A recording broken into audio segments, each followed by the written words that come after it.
Hey, I'm Brian at Remnant Finance. And about 3 years ago or so, Dave Ramsey got a call from one of his listeners who was introduced to the infinite banking concept. And of course, because Dave hates whole life, he absolutely rips it apart. And I thought it'd be fun, even though it's been a little while, to do a response video to his call with that gentleman. And I want to caveat this with saying that I and my wife actually did the initial part of the baby steps. We got out of debt when we first got married. We had a whole bunch of, student loans, and I had an officer loan from the military, and we had, some credit cards and a car and things, and we paid it all off using the debt snowball. So it was effective. If I knew what I knew now, I would have done it totally different though.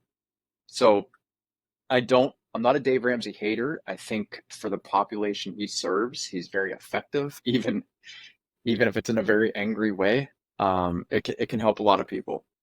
But when he steps outside of his baby steps and steps outside of his marketing and his direct message, I don't know just if he's just uneducated in some things that aren't in his lane, or if he's disingenuous. Either way, he gives some very incorrect information, and I thought it'd be cool to respond to this. So let's get to it.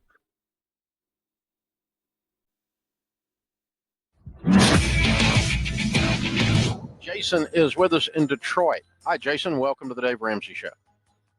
Hey, Dave. Thanks for taking my call. How are you? Better than I deserve. How can I help? Well, I had a question for you.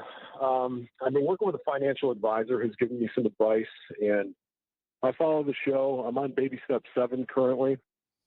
But he presented me with an idea that was a little outside the box. And I have term life insurance. I've been anti-whole life. But he presented me with this infinite banking concept. Jesus, you're I have kidding me. excess money. Yeah, I have excess money in a savings account and looking to rebalance my portfolio to get it to work a little bit harder. But my risk tolerance is a little bit low. And he showed me how you can do this where you overfund the whole life policy. Yeah. You can access the money, you break even in year 7, and then the dividend outruns what you put into it. Yeah, it's just So what he's basically describing is a common setup for how we utilize life insurance policies for the infinite banking concept. So the overfunding just means that he's paying PUAs. The break even, well, I don't know.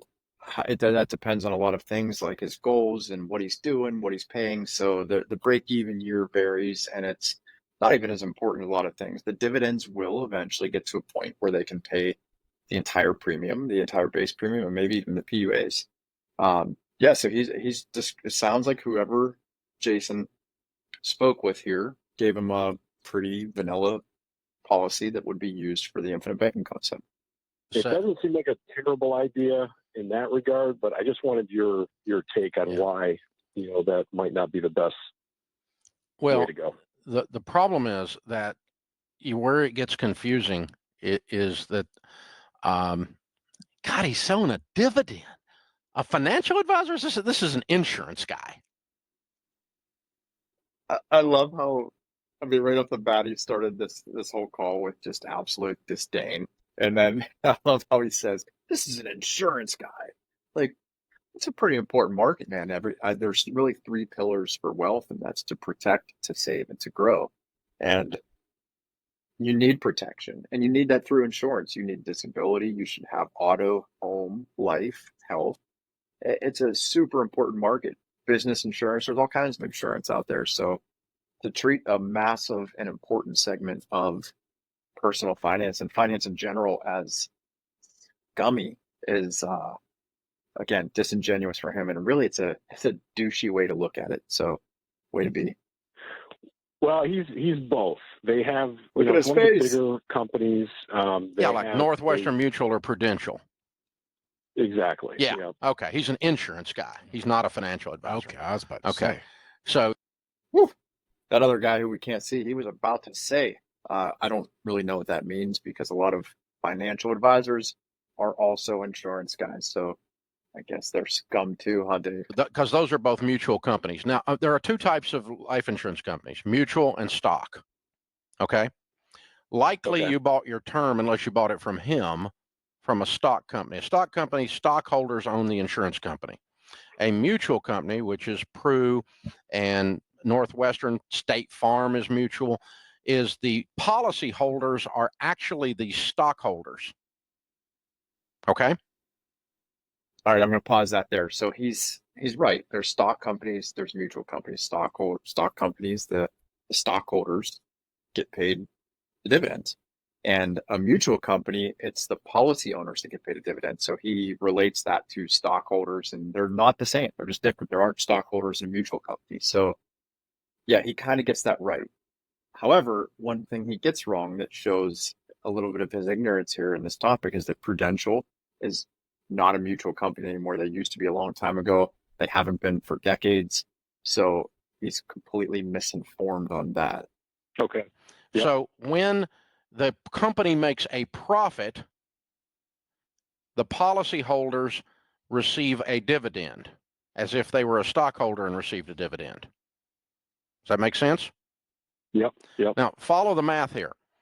If you are the owner of the company and you're also the customer of the company, and the only place the company gets money is from the customers that are owners, and they give you money from a profit, by definition, that means it's because they took too much from you as a customer. There would. All right, I'm gonna pause him there. It's somewhat laughable, and I love that he talks about math because I think he's operating on a first grade level here. We're gonna try to step him into some junior high if we can't. The only place these massive companies that are a massive institution in the financial world, in the markets place in America, the insurance companies, the only place they get money is not from premium. I mean, they get it from a whole bunch of other products. They might be selling annuities. They might actually sell mutual funds that Dave Ramsey loves. They sell other types of insurance. They're involved in a lot of things. And then when they receive those premiums, it's not like they just set them in a checking account at Wells Fargo and wait until the end of the year and be like, hey, we overcharged you. We're going to send some of this back. They do things with that money. They actually have an entire investment arms for the company, for the general fund. So they invest in things like corporate bonds, government bonds, mortgages, and a whole bunch of other things. So it's not like the only way they have to create revenue or to keep that money moving and growing is based on premiums. So again, just such an elementary position to take on that. Wouldn't have been a profit otherwise. Okay. So does that mean that every company that sells something is overcharging for it because they get a profit? Like, why is he attacking profits? So, if I go to the local car wash to wash my car and they charge me more than it costs them in soap, water, and overhead costs to make a profit, that's a bad thing, then I guess everybody in the world and everything we do is being overcharged. Anyway, IRS has deemed, consequently, that mutual life insurance company dividends are not dividends in the true sense of a dividend, that instead they are, and this is the IRS's language, they are instead a refund of a deliberate overcharge. all right, I don't think that's the IRS language. It is a return of premium. It's not a deliberate overcharge. He's sensationalizing that language a little bit there. And all I'll say is that I'm glad that it's categorized that way rather than a profit that becomes taxable, because we can take those dividends, and if we use them intelligently for infinite banking, we buy more paid up additional insurance. That gives us tax-free growth within the policy, and it gives us tax-free access to that money. And it also is going to be a tax-free generational wealth transfer, or at least an income tax-free generational wealth transfer. So I'm glad they're not treating it like the IRS treats a profit and dividend with all these stock companies. That's a phenomenal thing. These companies they predate the IRS, and so it was written to accommodate that. Now, the other thing I have to say about that is, why is Dave looking to the IRS as like a source of truth? At what point in your life has the IRS been on your side or been your friend? So they overcharge you in order to give you some money later to make you feel like you're making money off of them. And it's absolute hogwash. It's a pass-through. Mathematics. All right. It's not hogwash. It's not a pass-through. Something I forgot to mention is that ultimately in these policies with a mutual company participating dividend, your dividend will outpace your premium. So you could pay your entire premium with the dividends. And then if you can, as the policy continues to grow, if you get out thinking long term, 20, 30 years, maybe not even that long, it's going to vary by how the policy was designed and how the dividend performance and the company performance and a whole bunch of different variables. But ultimately, the sum of the dividends is going to far exceed the sum of the premiums.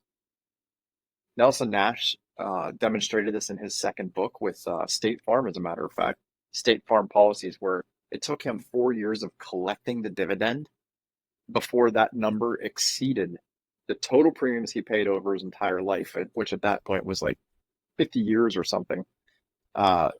So if it's just a return of the overcharge, how on earth could you get a multiple of your premium in the form of a dividend? It just doesn't make sense. The companies must be doing something smart with your money, and they must be making money in other ways too. It's a pass-through. It's the way it has to be. It's the legal definition of the freaking company, and the IRS says so. So, yeah. The thing I didn't love is, when you take the money back, you basically are paying an interest rate on it. But exactly. And whose money is this? Right. That you're borrowing your own money and you're paying them interest? Yep. This is infinite banking for them. Yeah. Yeah, the infinite banking concept is old school, whole life, done poorly. You need a real financial advisor, not an insurance broker that's trying to sell you a load of manure. All right, let me pause there. So, Jason, and I'm not criticizing Jason. He doesn't, he's just learning about this. He said when you take your money back, you pay interest. And I think what he's speaking about is policy loan. And so Dave kind of alludes to that here. He says, yeah, when you borrow your money, you're paying interest on your own money. And that is completely incorrect. When you borrow money, you're borrowing from the insurance company. And so you're going to pay interest to the insurance company. It's actually one of the ways they can make some profit. What they do is they're going to leverage or collateralize your policy that has an inherent value. That value is called the cash value. That is like the equity that's inside of your policy. It's known as the net. It's known as the net present value of a future death benefit. So what happens is the company loans you money when you borrow it and uses your policy over here as collateral. Your money never comes out of the policy. There's really no money in the policy. It's just an inherent value, contractual value of the policy. So one of the things that Nelson taught us in becoming your own banker is that you finance everything you buy. You either pay you either pay interest to some outside institution, or you give up the opportunity to earn interest if you pay cash. So the infinite banking concept is going to mitigate that problem. And here's how it happens in whole life insurance. Because you're borrowing from the company and they're using your policy as collateral, your money, the value of your policy never changes, which means that all of the cash in there continues to grow with interest and dividends, uninterrupted compound interest. Over here, you do pay interest, that money, you pay interest to the insurance company on an extremely flexible loan provision.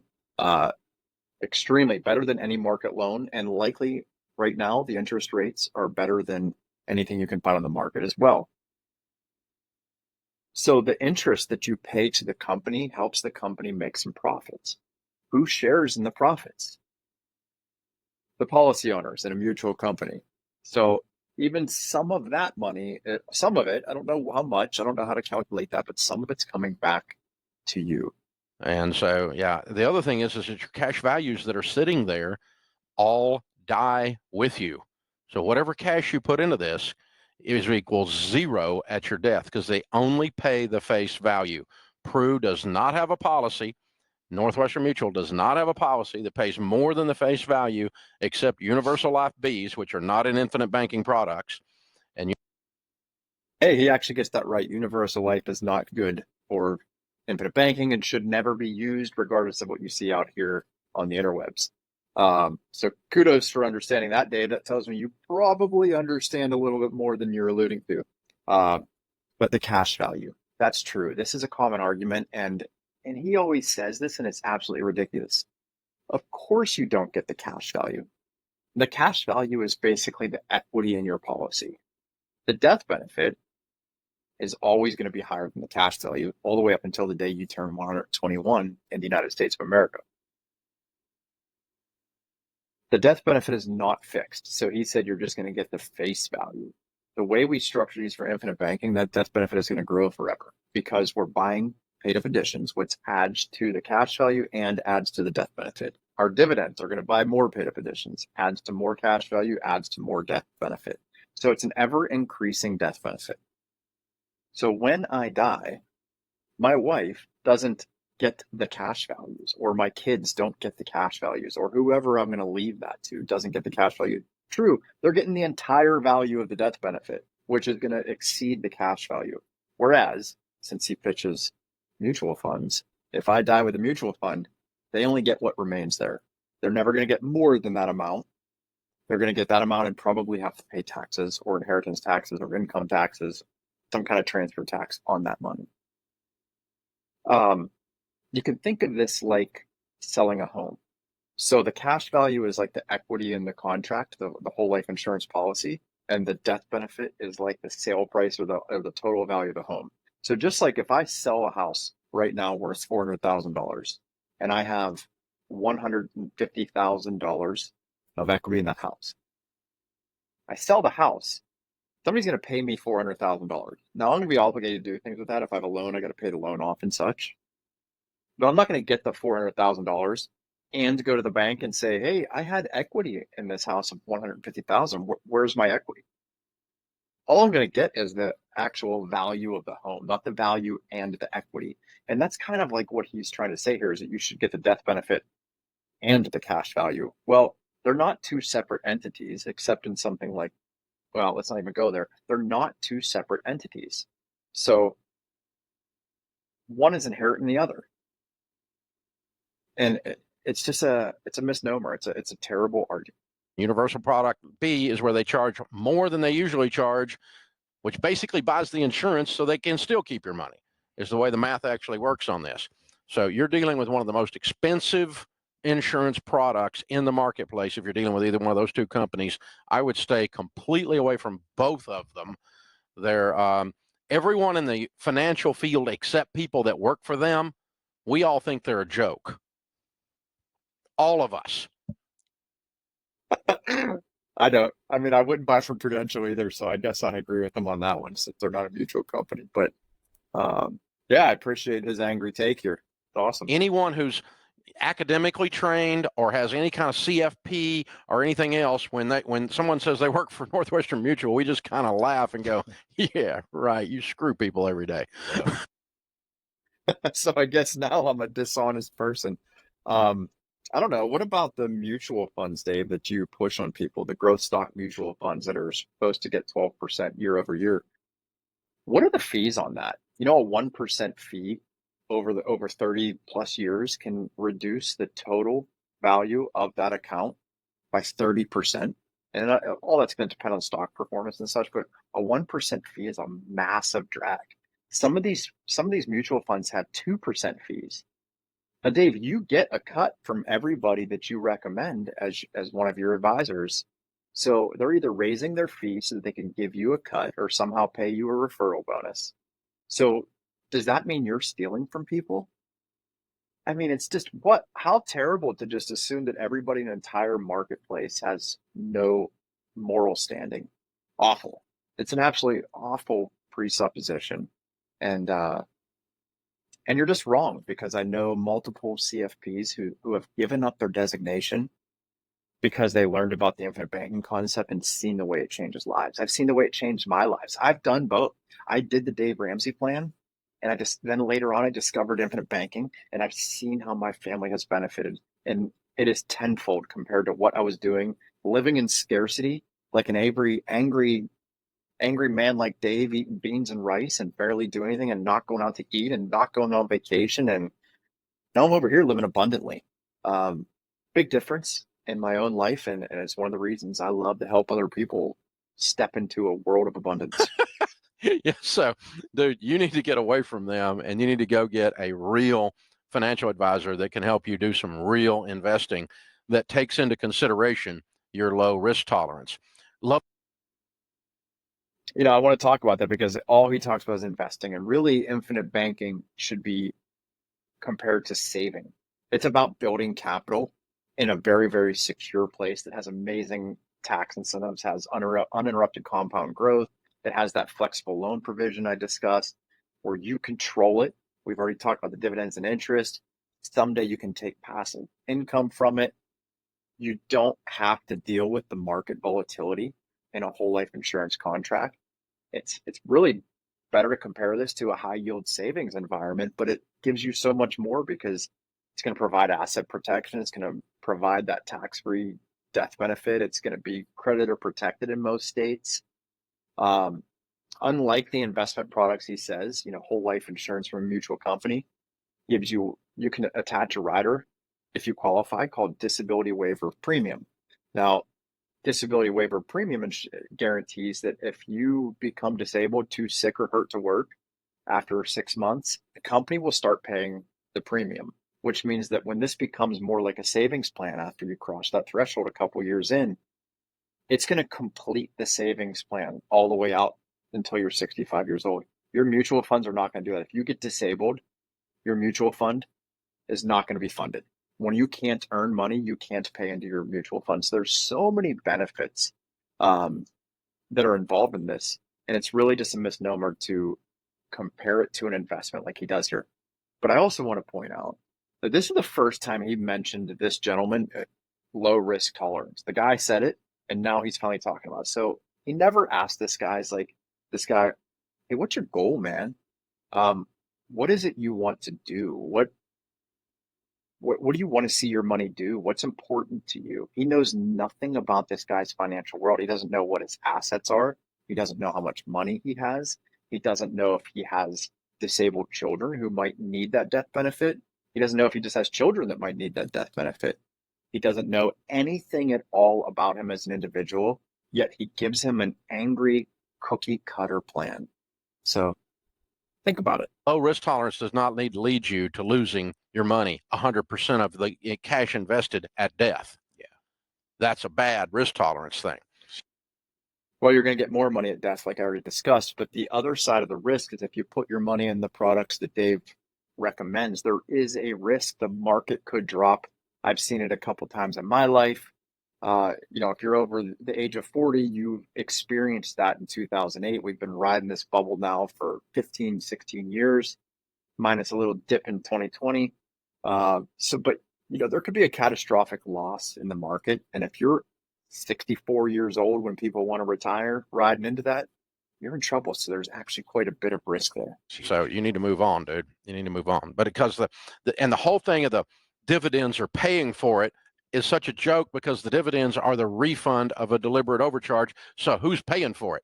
If you were getting dividends if you own Home Depot stock and you got dividends from that, then Home Depot's making a profit, but Right. they're making a profit off of their customers. Yes. And I'm the owner of the investment. I get that dividend. That's different than if.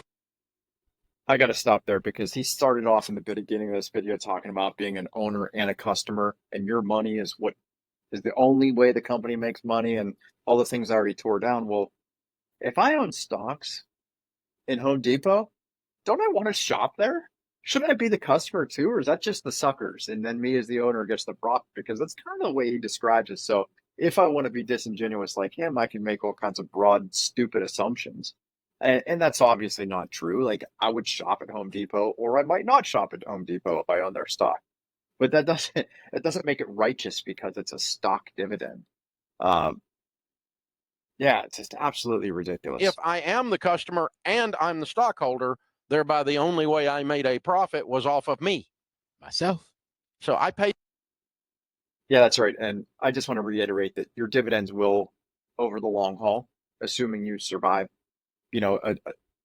enough years, they will far exceed your premium. So especially if you overfund these policies the way we do and the way we design them for the infinite banking concept. So it's absolutely false. There's no way that if it was just a return of premium, they could return more than you paid. You an extra $100 and then you give me 70 of it, and I'm supposed to feel great about that. Right. Yeah. So that's what this amounts to. And so you guys are working with State Farm, when you get your little dividend check, that's what it is. It's the refund of a deliberate overcharge. IRS verbatim says that. Yeah. And that's why you don't get taxed on it. If you get a dividend on Home Depot stock, you get taxed on it as income because it's That sucks. real income. Taxation is theft. You really made an investment and then you really made an income. So that's what's going on with that stuff. And so do not buy anything in the life insurance world based on dividends. You look at the price, look at the structure of the policy, and you'll usually find that mutual companies, by the way, are the higher priced. Yeah. So, all right, before I go on there, I'm going to agree with him. I would never recommend somebody purchase or transact inside of a policy based on the dividend. That is not the reason you should decide to start the infinite banking concept. That's not the reason you should get a particular whole life policy. It's maybe a factor, but it is not the reason. And then you should look at the structure. And if you understand the problem and you understand what you're trying to do, and you understand that you're actually taking over the banking function, something he never, ever, ever mentions, that you are becoming your own banker, you are going to make a lot of profit in your life because of that, instead of sending all of your money out the door and cycling it through somebody else's bank. When you start to think about all those things, I think you might find that he's wrong, and it's not such a terrible place to put your money. It's actually a phenomenal place to put your money. Although I will also say, not for everybody. So when you go to a quote service like a Xander Insurance and you get quoted on term life insurance, you're going to find no mutual companies in the 42 different companies that they give you a quote from, because they're not competitive. That's it. Why? I wonder if Dave profits from Xander Insurance whenever they sell a policy to somebody, because wouldn't that kind of make him a scammer, since he's profiting off of this? Oh, and by the way, a lot of the mutual companies, they offer fantastic term policies. I buy them. I have them for my family. I sell them. They work. They offer a lot of benefits some of the stock companies don't, like the possibility to convert to a whole life policy down the road, which you may need. They offer disability waiver premium. They offer other riders. So sometimes they are more expensive because they offer more possibilities, namely the ability to convert it into a whole life policy. Because they charge more so they can give some of it to you back later and make you feel like that you got something. That's really what it amounts to. And that's why you won't find them. They're not competitive. Yeah. Dave, you're fired up about this one. Man, I tell you what, pisses me off. Infinite banking my butt. Okay, Dave. Infinite banking is for them. Yes. The only thing that agent has for his whole life is a need for your commission to be paid to him. Absolutely. That's the only whole life thing that is involved here. I don't know. I pay a lot of premium for my own whole life policies, and it's served me very well. So kind of disagree with you again there, Dave. These products are horrendous. Yeah. And it's bad enough when they feed on the middle class, but that guy's a baby step 7, man. He's probably a millionaire. Yeah. How can he make that assumption? And what do you feed on the middle class? Isn't that what you do? Aren't you feeding on the middle class when you help them up until they get out of debt, and then you're putting them into products that you benefit from. So you're feeding on them. What are you talking about, man? And they create such a jumbled word picture that you can't cut through the BS. And yet, the thing about him, did you notice what happened with him? This is interesting. It didn't feel right to Jason. Yeah. He felt it, didn't he? Yeah, he felt it. And that's probably because he's going through our process and he knows what we teach. Well, it's not just that. He didn't just say, well, Dave says it's wrong. Right. There's something wrong here. I just can't put my finger on it. Yeah. Overpay and get money back. But you ever have those feelings? I don't know exactly what's wrong, but I smell a rat. Yeah. Which means there's a dead rat in the corner somewhere. Yes. I just hadn't found him yet. Or below the couch. Something stinks in here. Yep. Something stinks in here. Something got in the house and died. I got a smell in here. What is it? Something's wrong. You can't find it. Yeah. You can't put your finger on it. But how many times have you been in a situation with a person or with a product, a financial product? You had one. You were buying an item. I won't say what it was on the air, but you got the smell off the people and you ran. It wasn't 3 weeks ago. What was it, Dave? Tell me. You got I'm going to pause it here. I just find that to be absolutely funny. The marketing arm of Wall Street and of some of these different companies has been so strong that I actually closed one of my own whole life insurance policies that I took out whenever I was like 23 years old, which I regret now because, well, I listened to Dave and some other folks that told me that what trash it was.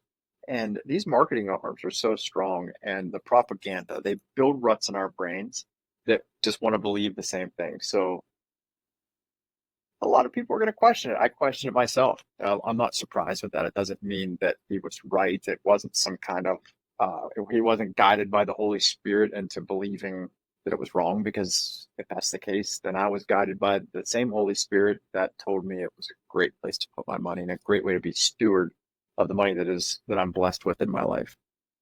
what was it? I'm not going to because they might be listeners, and I'm not going to do that to you. I'm not going to throw you under the bus. No, but you walked out of a deal into a different deal not long ago. Yes, sir. I and sure did. Was it not the same thing? It was the exact The Holy same Spirit inside of you said, I smell a rat. Yeah, something's not right. Something be wrong with these people. I ran. This deal is there. I can't put my.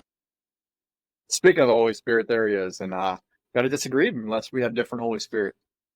Anyway, man, I hope you enjoyed this video, and I look forward to seeing you in the next one.